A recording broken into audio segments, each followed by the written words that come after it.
Hello everybody. So today I want to talk about calculus.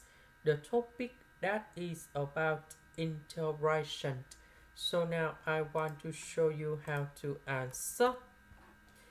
We need to use about integration by substitution.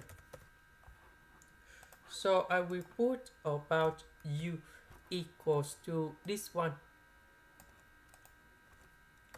Later that, we need to do first the derivative for the both sides. This one, we have number 4 secant of s to the power of 3. First, the derivative of secant of s, we have secant of s tan s ds. And now we have like this.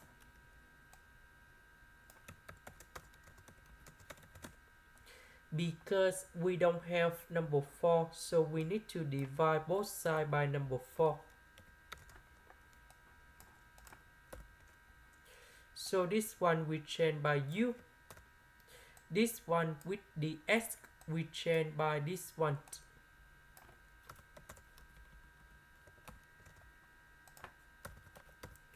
So the integration of this one, we have Ln of the absolute value of u, and I will put about c.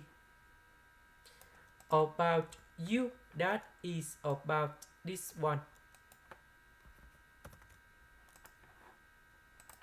This is the end. Thank you for watching.